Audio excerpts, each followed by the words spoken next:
உங்கள் அனைவருக்கும் எங்களது இனிய ஆங்கில புத்தாண்டு நல்வாழ்த்துக்கள். Happy new year 2023. வணக்கம், நான் உங்க chef Muralidharan. Welcome to chef Madras Murali kitchen. இன்னைக்கு நீங்க பார்க்க போற டிஷ் என்ன அப்படின்னா பொருள்விளங்கா உருண்டை. இந்த பொருள்விளங்கா உருண்டை எப்படி செய்யறது, இதுக்கு என்னென்ன தேவையான பொருட்கள் அப்படிங்கறத பார்க்கலாமா? வாங்க வீடியோக்குள்ள போகலாம். இந்த பொருள்விளங்கா உருண்டை நிறைய மெயினா எந்த ஃபங்க்ஷன்ல நமக்கு கொடுப்பாங்க அப்படின்னா வளகாப்பு ஃபங்க்ஷன் இருக்கு இல்லையா, இந்த வளகாப்பு ஃபங்க்ஷன்ல தான் நமக்கு இந்த பொருள் விளங்கா உருண்டை வைப்பாங்க. இது கூட பாத்தீங்கன்னா நவதானியங்களை பொரிச்சு அதுக்கு ஒரு ஸ்பைசி போட்டு கொடுப்பாங்க. ஸோ இதுதான் பாரம்பரியமா பண்ணி பண்றது. அதுக்காக தான் இந்த பொருள் விளங்கா உருண்டைய நான் செஞ்சிருக்கேன். அதே மாதிரி இதுல நான் ஒரு பொருள் விளங்கா உருண்டை நான் ஒரு தினம் டேபிள்ல போட்டு காமிச்சிருப்பேன். அந்த சவுண்ட் டக் அப்படின்னு வர மாதிரி வரும். எதுக்கு அப்படின்னா அந்த பொருள் விளங்கா உருண்டை மட்டும் ரொம்ப ஹார்ட்னஸா இருக்கணும். பாதி பேர் நினைப்பீங்க இவ்வளவு ஹார்டாலாம் இருக்கக்கூடாது அப்படின்னு. இது பழைய காலத்து மெத்தட தான் நான் பண்ணி காட்டிருக்கேன். இந்த பொருள் விளங்கா உருண்டையை மட்டும் மேக்சிமம் பாத்தீங்கன்னா நான்லாம் சின்ன வயசா இருக்கும்போது எங்க அம்மா எல்லாம் பண்ணி கொடுக்கும்போது பாத்தீங்கன்னா ஒண்ணு சுத்தியலால உடைப்போம், இல்லை அப்படின்னா கதவு இருக்கு இல்லையா, அந்த கதவுனுடைய கேப்ல வச்சுதான் உடைப்போம். ஏன்னா அவ்வளவு ஸ்ட்ராங்கா இருக்கும். இதெல்லாம் சாப்பிட சாப்பிட அன்னைக்கு பல்லுக்கு நல்லது அப்படின்னு சொல்லி இதெல்லாம் பண்ணாங்க. பட் இப்போ மாடர்ன்ல பாத்தீங்கன்னா யூடியூபை வச்சுதான் இதெல்லாம் தெரிஞ்சுக்கிற அளவுக்கு ஆயிப்போச்சு. ஏன்னா இந்த பொருள் விளங்கா உருண்டெல்லாம் யாரும் செய்யறதே இல்லை. ஒன்றே வளகாப்புக்கு தான் செய்யறாங்க. அந்த வளகாப்பு செய்யறதுலயும் 99% ரொம்ப ட்ரெடிஷனலா இருக்கவங்க மட்டும்தான் செய்யறாங்க. மற்றவங்க இதெல்லாம் ஆமாப்போ அப்படின்னு விட்டுறாங்க. ஸோ அந்த பொருள் விளங்கா உருண்டையை தான் உங்களுக்கு செஞ்சு காட்டிருக்கேன். இதை ஈஸியான மெத்தட்ல உங்களுக்கு செஞ்சு காட்டுறேன். பச்சை பயிறு 200 கிராம், கம்பு 200 கிராம், புழுங்கல் அரிசி 150 கிராம், வறுத்த வேர்க்கடலை 50 கிராம், சுக்கு பொடி சிறிதளவு, பொட்டுக்கடலை 150 கிராம், கோதுமை 150 கிராம், ஏலக்காய் பொடி சிறிதளவு. இப்போ நான் என்ன பண்ணிருக்கேன் அப்படின்னா ஒரு பேன் வச்சிருக்கேன். இந்த பேன்ல கொஞ்சம் பேன் சூடானதும் ஃபர்ஸ்ட் நாம எடுத்து வச்ச கம்பு இருக்கு இல்லையா, இந்த கம்பை வறுக்கணும். இப்போ பாத்தீங்கன்னா உங்களுக்கு தெரியும், கம்பு நல்லா பொரிய ஆரம்பிச்சிருச்சு. அதாவது பாருங்க, இந்த பாப்கார்ன் மாதிரி நல்லா பொரிய ஆரம்பிச்சிருக்கு இல்லையா. இந்த மாதிரி நேரத்துல நாம கம்பை அடுப்பை ஸ்லோ பண்ணிட்டு இதை நாம வேற தட்டுல மாத்திக்கலாம். அதுக்கு அடுத்தது நாம எடுத்து வச்ச பாசி பருப்பு, அதாவது கிரீன் மூங் டால் அப்படின்னு சொல்லுவாங்க, பச்சை பயிறு அப்படின்னு சொல்லுவாங்க. இந்த பச்சை பயிரையும் நல்லா கொஞ்சம் ரோஸ்ட் பண்ணணும்.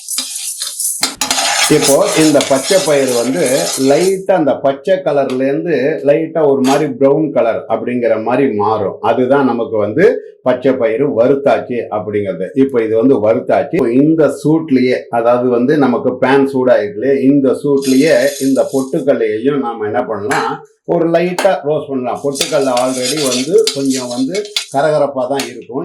இதுவும் போடும்போது, தானியங்களும் போடும்போது என்ன ஆகும்னா அதுல சூடானாலும் போதுமானது. கோதுமை இருக்கு இல்லையா, இந்த கோதுமைய வறுக்கிறேன். இப்போ பாத்தீங்களா அந்த சவுண்ட் வருது பாருங்க, கோதுமையில லைட்டா வெடிக்கிற மாதிரி வெடிக்குது இல்லையா, இது மாதிரி வந்தாலே போதுமானது. இப்போ இதை எடுத்துடலாம். இந்த புழுங்கரிசி நல்லா புட்டுக்கு வறுக்கிற மாதிரி நல்லா செவக்க வறுக்கணும். இப்போ பாருங்க, அரிசி கொஞ்சம் நல்லா செவக்க ஆரம்பிச்சு அதே சமயம் பொரியிற ஸ்டேஜுக்கு வர ஆரம்பிச்சிருச்சு. இப்போ அரிசியும் ரெடி ஆயிடுச்சு. இதையும் நான் தட்டுல மாத்திடுறேன். இப்போ நான் என்ன பண்ணிருக்கேன் அப்படின்னா வெல்லம் வச்சு வெள்ளை பாகு வச்சு வைக்க போறேன். இப்போ நான் என்ன பண்ணிருக்கேன் அப்படின்னா இந்த கப்பால, ஸோ எனக்கு நான் என்ன பண்ணியிருக்கேன், மாவு 3 கப்பு அளவுக்கு மாவு இருந்தது. எனக்கு கும்பாரமா மாவு 3 கப்பு இருந்தது.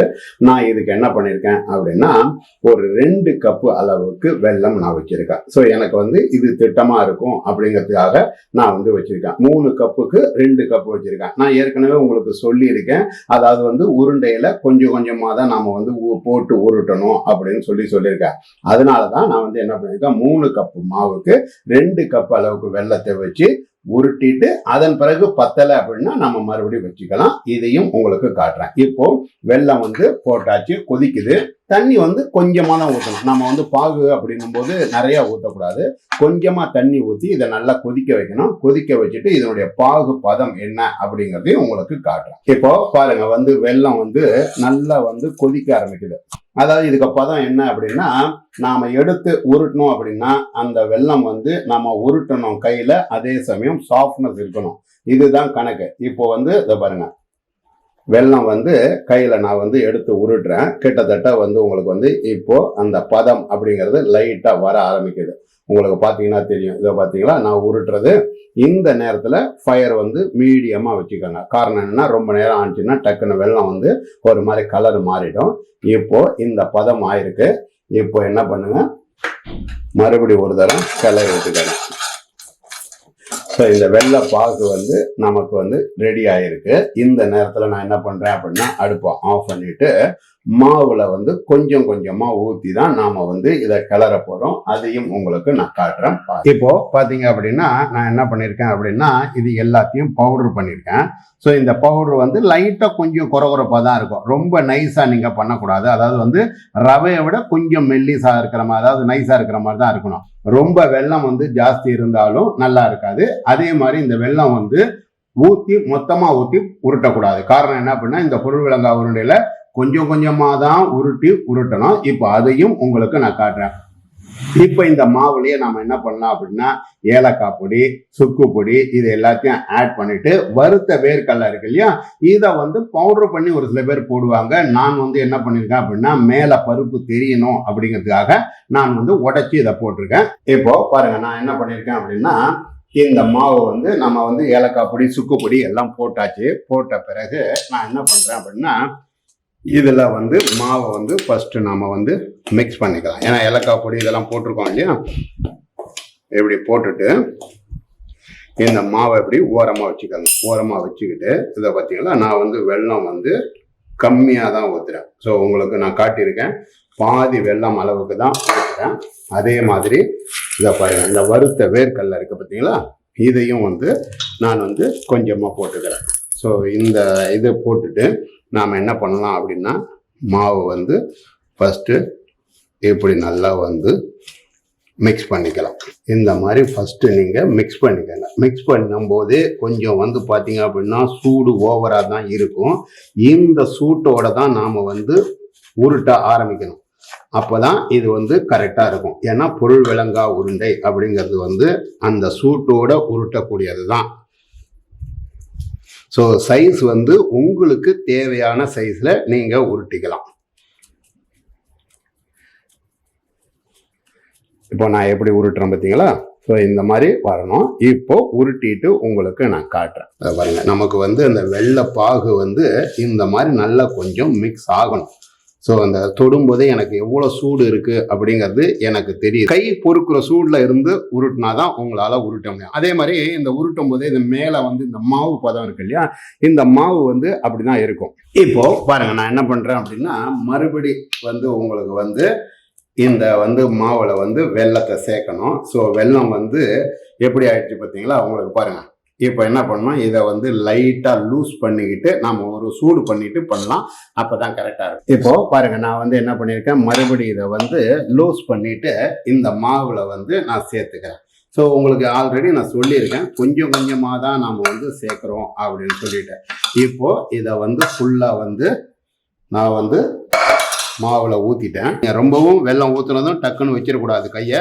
ஏன்னா மாவில் வந்து ரொம்ப டக்குன்னு சூடு வந்து நம்ம கை வெல்லம் பாகு வந்து ரொம்ப ஜாஸ்தியாக இருக்கும். அதனால் என்ன பண்ணுங்க, ஒரு தரம் இப்படி தொட்டு பாருங்கள். உங்கள் கை பொறுக்கிற சூடு இருந்தது அப்படின்னா தான் நீங்கள் உருட்ட ஆரம்பிக்கணும்.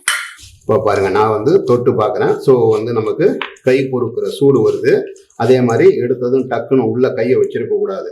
ஏன்னா காரணம் என்னன்னா அந்த வெல்லம் வந்து லூஸாக இருந்தது அப்படின்னா நம்ம கைகளில் ஒட்டிக்கும்.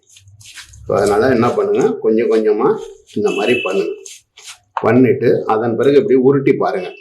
ஸோ நமக்கு உருட்ட வருது, நம்ம கையில் சூடு பொறுக்க முடியுது அப்படின்னா தான் அதை உருட்ட ஆரம்பிக்கணும். அதே மாதிரி இதில் வந்து ஒரு சில பேர் கேட்பீங்க இதில் நெய் கொஞ்சம் போட்டுக்கலாமா அப்படின்லாம். ஸோ இதில் நெய்லாம் வந்து ஆட் பண்ணக்கூடாது. அதே மாதிரி இந்த வெள்ளை பாகு வந்து ரொம்ப நிறையா இருந்தது அப்படின்னா உங்களுக்கு வந்து உருண்டை என்ன ஆகும் அப்படின்னா ஒரு மாதிரி உட்காரம், அதாவது வெடிக்கிறதோ இல்லாமல் உட்காரம். உங்களுக்கு எப்படிங்கிறதையும் இப்போ காட்டுற மாதிரி பார்த்தீங்களா, உருண்டை வந்து சரியான பதத்தில் வந்து நாம் உருட்டல. வெல்லம் கொஞ்சம் ஜாஸ்தியாக இருக்குது அப்படின்னு அர்த்தம். அப்போ அதுக்கு என்ன பண்ணணும் அப்படின்னா நாம் வந்து மறுபடி இந்த மாதிரி இந்த மாவை கொஞ்சம் சேர்த்துக்கணும். சேர்த்துக்கிட்டீங்க அப்படின்னா கரெக்டாக இருக்கும்.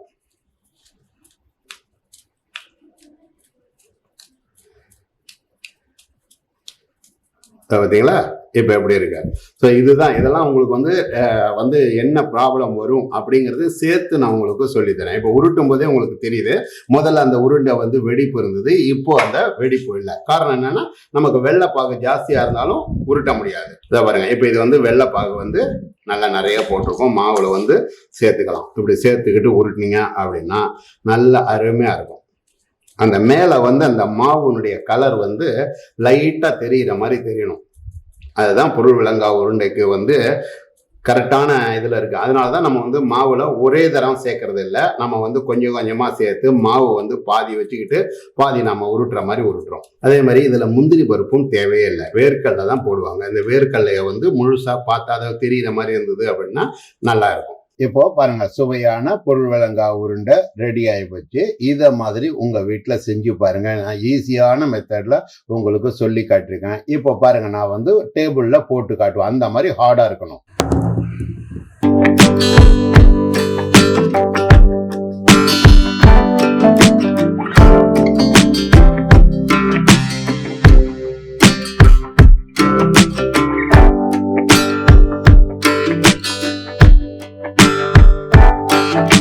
செஃப் மெட்ராஸ் முரளி கிச்சன்ல செஞ்ச இந்த டிஷ்ஷை உங்க வீட்டுல செஞ்சு பாருங்க. செஞ்சு பார்த்து உங்களுடைய ஃபீட்பேக்கை கீழே இருக்க கமெண்ட் பாக்ஸ்ல பதிவு பண்ணுங்க. இந்த வீடியோ பிடிச்சிருந்தது அப்படின்னா லைக் பண்ணுங்க, ஷேர் பண்ணுங்க, மறக்காம நம்ம சேனலை சப்ஸ்கிரைப் பண்ணுங்க.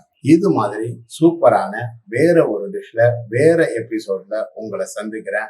அதுவரை உங்களிடமிருந்து விடைபெறுவது உங்கள் ஷெஃப் முரளிதரன். நன்றி, வணக்கம்.